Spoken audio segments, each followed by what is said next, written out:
tentang apa sesuatu yang mungkin semua orang juga pengen tahu gitu kan. Karena banyak tadi memang benar banyak orang belajar agama. Itu ini agama apa aja ya? Banyak orang belajar agama tapi nggak ngerti sebenarnya tentang agama gitu. Akhirnya terjadilah hal-hal yang tidak menarik gitu ya. Banyak puasa. Puasa tuh nahan makan. Loh, puasa tuh bukan tentang nahan makan gitu. Puasa kan Semuanya. ya amarah, nafsu dan sebagainya. Kalau cuma nahan makan doang tapi otaknya ini udah nggak puasa gitu kan. Nah, dia ini pulang tiba-tiba orang tua mungkin keluarga ingin dia menjadi lebih baik. Tapi ketika pulang dengan dandanan seperti ini, apa nggak syok gitu? Shock. Karena saya perubahannya bukan evolusi, Bang, tapi revolusi. Revolusi. Dari saya dreadlock, saya gundulin rambut, saya langsung ganti fashion. Nah, bapak saya yang tadinya dia sedih karena saya metal, dia terus doa saya dapat hidayah. Pas lihat saya dapat hidayah, dia ketakutan. Dia bilang, ini kebablasan. Ini kebablasan. Pokoknya di tengah-tengah aja, gitu loh. Dibilang tobat sih tobat, tapi gak gini-gini amat gitu loh. Pokoknya kayak ustadz-ustadz yang lain lah, pakai baju batik, pakai songkok nasional. Ini pakai sorban-sorban kayak orang Arab. Apalagi Bang, waktu itu saya mulai tahun 2000 tuh saya mulai hijrah, bom Bali meletus. Wah, lu nggak takut? Ada yang pernah takut nggak misalnya lihat lu atau abis bom Bali meletus? Kan maaf nih ya, tapi kan Iya Bang, image-nya orang kan seperti itu gitu misalnya. otomatis ya ketakutan dirasakan. Mulai galau nih. Syukur lagi nggak, lepas lagi nggak, gini semua. Tapi alhamdulillah istri mendukung. Bisnisnya dulu juga tank top nih semua kan. Kita sama-sama hijrah lah. Akhirnya dia pun juga revolusi juga. Langsung bukan hijab biasa, langsung pakai niqab. Langsung tutup muka semua. Udah kalau Abi pakai sorban, berarti kalau saya nggak pakai hijab, nanti kalau jalan berdua dipikir jalan sama pembantu kan. Nah, akhirnya dia iringin, dia ikutin. Sebetulnya suami itu pemimpin kan. Nah, jadi baik buruknya istri sebetulnya baik buruknya suami. Saya rasakan saya perbaiki diri saya, Allah perbaiki keluarga. Pelan-pelan Allah perbaiki. Nah, karena saya disupport dari rumah, maka saya nggak peduli dengan semua caci maki orang, ejekan orang, bahkan di jalan saya diludahin pernah awal-awal. Diludahin Di jalan saya di lampu merah. Di lampu merah lagi mau Jumatan, lewat mobil kan. Mungkin dilihat lagi ada teroris, mungkin dipikir, oh ini teroris nih, temannya Imam Samudra nih. Pas lagi bom Bali kan. Betul-betul Islamophobia waktu itu di Bali. Bahkan banyak sekali ustadz-ustadz yang cukur jenggot waktu itu karena takut diinterogasi terus. Saya justru baru banyak jenggot waktu itu terjadi. Tapi saya diberi terus nasihat sama ustadz-ustadz yang bimbing saya, pokoknya tenang Der. Tidak akan ada orang yang bisa bunuh kamu tanpa izin Allah. Nggak ada. Biar orang semua benci, nggak ada masalah, yang penting Allah sayang sama aku. Akhir saya merasa waktu itu bodyguard saya ada, saya dijaga. Nggak ada masalah, orang mau geledah rumah, orang mau interogasi, panggil kepolisian, tiap kemana-mana pasti di stop, dilamain urusannya. Ya. Masa razia STNK aja bisa setengah jam diinterogasi. Ya. Nah, jadi pokoknya. Tapi itu harus diingat pada saat itu memang sedang terjadi fobia di Bali. Fobia, lagi saya memaklumi keadaan itu. Bagi saya nggak ada masalah. Yang penting yang jelas nih ujian nggak lama. Betul. Tapi waktu itu media memang lagi nggak sukanya dengan Islam. Heboh beritanya, Bang. Heboh beritanya sampai ada yang mengatakan itu hoax dan sebagainya. Tapi yang jelas saya tidak pernah sekalipun datang menawarkan. Karena saya paham betul keadaan umat Islam hari ini. Kalau saya datang kepada orang non-Islam itu seperti orang jual obat kurap tapi dia kurapan. Benar. Tadi kan ngomong kurap-kurap juga kan, nyambung semua nih obrolan kita. Iya. Saya bilang Islam bagus, dia bilang, bro, bagus dari mana? Itu yang maling Islam semua, itu yang prostitusi Islam semua. Bagus dari mana? Sehingga malu hari ini kalau kita orang Islam datang kepada agama lain menawarkan indahnya Islam, nggak nampak. Maka Bang, dakwah saya kalau saya ke kafe itu saya cuma mencari bartendernya yang Muslim mana.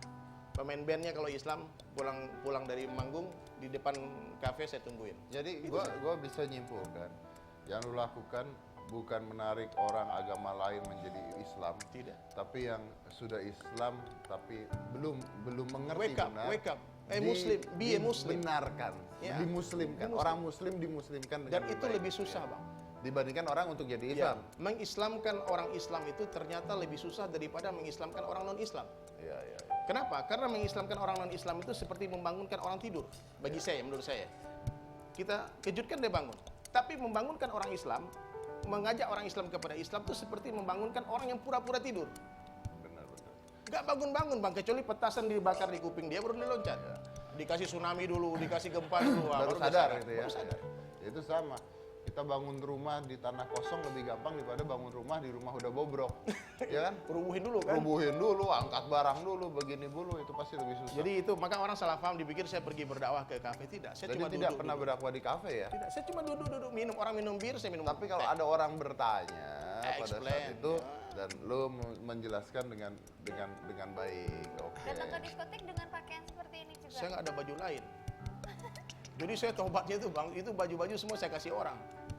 Baju-baju, saya memang benar ya Allah, dosa saya dulu banyak sekali. Maka saya sekarang, saya ingin hijrah, saya mau nggak pengen lagi. Nanti khawatirnya kalau saya lihat lagi baju-baju metal, baju-baju saya yang gaul-gaul, saya punya sepatu yang dari, keren-keren lah gaya dulu kan. Nanti saya kepengen pakai lagi, nanti saya bisa hilang lagi hidayahnya gitu. Karena iman kan lemas. Tapi ini menarik loh, ini kata-kata dia menarik loh. Karena orang sulit sekali mengakui hal seperti itu. Ini dari menarik, karena banyak orang bilang, oh saya mah udah nggak mempan gitu, saya udah nggak mempan gitu. Tapi sebenarnya justru manusia itu gampang sekali untuk hilaf ketika situasinya mendukung kan. Betul. Kalau itu tetap ada dan sebagainya, makanya kalau orang berhenti Terpengaruh lagi. narkoba, jangan temenan sama orang narkoba, Betul, kan betul. harusnya begitu kan. Saya di Bali itu termasuk salah satu orang yang inspiring hijrah saya tuh. Yang pertama kali suruh saya sholat itu, sebelum Bang Irfan ya, itu namanya Zion Cohen. Dia orang Yahudi Amerika. Yahudi, Bahkan bukan Islam. Ya? bukan Islam, orang Yahudi bang. Jadi saya memang ada hubungan bisnis dengan dia. Satu hari dia ngomong sama saya, dia bilang, Der, kamu nih Muslim, but what kind of Islam you? Kamu Islam kayak apa sih? Kamu nggak pernah sholat, nggak pernah ke masjid, nggak pernah baca Al-Quran. Dia bilang, kamu harus you must learn Islam. Itu orang yang pertama suruh saya belajar Islam itu justru orang Yahudi. Sampai hari ini masih hubungan baik, dia belum masuk Islam. Dan tiap hari saya suruh dia masuk Islam karena dia sahabat saya kan, dia nggak mau. Dia bilang Islam is good for you, not for me. Gitu. Tapi it's okay. It's okay, no problem. Tak ada masalah. Kamu tetap sayang sama saya sayang sama kamu. Itulah agama yang dibuat diajarkan itu ya. Rasulullah. Iya betul. Oke, ini luar biasa nih. Kita lihat dulu ya, ini ada menarik juga nih bintang tamu saya satu lagi nih. Ini kalau tahun 90-an dia terkenal dengan istilah lady rocker. Ya, lady rocker. Nah, tapi sekarang dia sudah berhijab, seperti apa kita lihat, silakan. Biarpun bumi berguncang. Munculnya berbagai penyanyi solo wanita beraliran rock di tahun 90-an telah mewarnai belantika musik Indonesia. Salah satunya adalah munculnya Inka Christy yang mulai aktif terjun di tahun 1992. Wanita kelahiran Bandung ini semakin terkenal saat berduet dengan salah satu rocker asal Malaysia, Amy Search.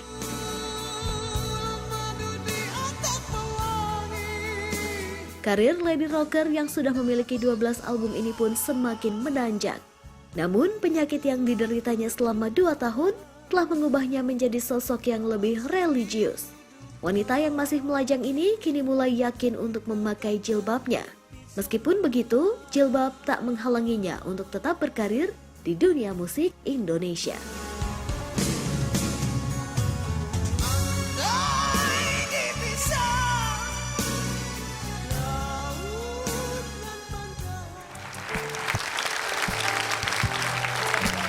Inka Christy. Oke.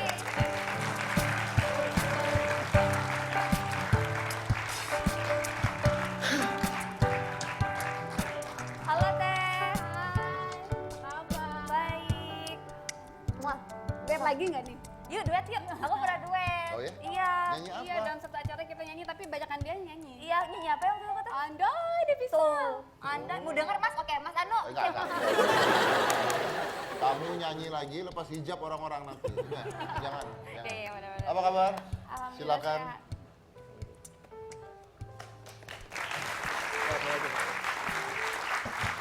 Iya. Teteh ini mulai berhijab tuh dari tahun berapa ya, Teh? 2012 akhir. 2012 akhir. Nah, apa yang membuat Teteh mantap untuk berhijab nih? Enggak, sebenarnya sih kalau berhijab itu pengennya tuh dari tahun 99 gitu. Cuman waktu itu memang aku kan masih terikat, bukan terikat kontrak ya, waktu itu memang ya ini kan proses dari seorang Inka yang ingin berhijab, yang awalnya itu bermula dari setiap pergi ke stasiun TV dan sebagainya biasanya berhijab dulu terus kemudian dibuka. Kenapa Terus dibuka? pulangnya buka. Ya karena memang dari kecil aku suka berhijab gitu. Dari kecil tuh dari sekolah madrasah itu memang kegiatannya aku udah berkerudung gitu. Terus apalagi pas papa meninggal memang papa kan tidak mengizinkan Inka sebagai penyanyi karena takutnya papa kan seorang polis ABRI gitu ya. Jadi takutnya kalau misalkan nyanyi itu larinya ke drugs dan lain sebagainya. Jadi lebih diarahkan dulu tuh ke atlet. Jadi aku dulu seorang atlet gitu. Atlet apa? Aku karateka. Oh, atlet karate. Mas Anu mau coba lagi? Biasanya kalau gitu-gitu Mas Anu langsung buat bantrak. Kasihan. Udah Aku karate sama silat sih, tapi lebih Silatnya boleh kalau Sama aja dong Mas, sama aja. enggak. Nanti aja. Kalau ada yang enggak sih, sebenarnya kalau untuk bela diri itu karena papa juga seorang guru karate, silat dan judo. Jadi anak-anak perempuannya memang diharuskan untuk bisa belajar bela diri gitu. Tapi kalau anak laki-lakinya justru enggak, biasa aja. Nah, setelah itu papa meninggal, saya ingin menjadikan seorang yang maksudnya saya ingin tetap bernyanyi. Bukan kalau bernyanyi itu kan push-nya dari ibu saya. Kalau papa tidak terlalu mengizinkan. Tapi pas papa mau meninggal, kamu boleh bernyanyi suatu saat nanti, tapi jadilah penyanyi yang memang menjadi panutan atau penyanyi yang memang maksudnya selalu menutupi aurat. Ya. Tuh, terus pernah sakit juga selama 2 tahun, sakit apa teh? sakit selama 2 tahun. Iya. Sakitnya sakit karena nggak dapat pasangan aja. Oh galau. Bercanda. Insya Allah suatu saat nanti doa terus ya ikhtiar.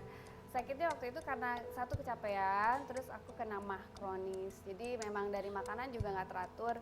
Terus aku tuh kalau udah kerja suka lupa makan. Terus senangnya yang asam-asam, pedes-pedes. Akhirnya di ususnya ada iritasi. Jadi bed rest tuh 1 tahun bed rest. Jadi selama 2 tahun itu aku total istirahat, nggak ada kegiatan nyanyi apapun juga.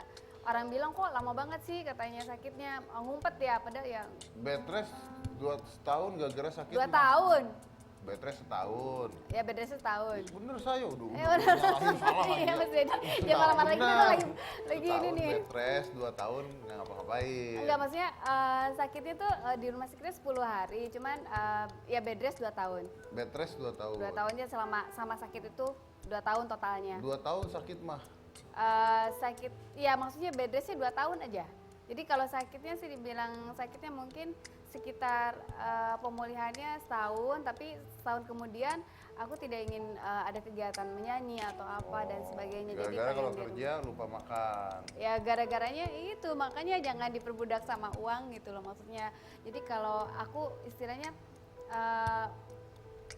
hidup tuh bukan untuk uang gitu, tapi uang untuk hidup, maksudnya untuk cari makan. Kita mau tahu juga nih alasannya kenapa Inka bisa pakai hijab, karena katanya mimpi pada saat sakit. Ya, itu biasanya mimpi pada saat sakit itu mendapatkan Hidayah. itu hidayah ya. Nah, itu kalau mimpi pada sakit itu hidayah atau demam terlalu tinggi? Ntar saya mau tanya, nanti saya mau tanya. Setelah ini, setelah Oke, ini ya. oke. Jadi saya potong dulu, jangan mana-mana, tetap di Hitam Putih.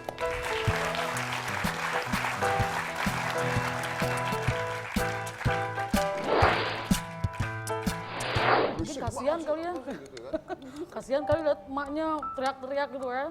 Terus begitu aku turun dia cerita, bilang, Mami lagunya yang bener kek, katanya yang jangan yang teriak-teriak, capek.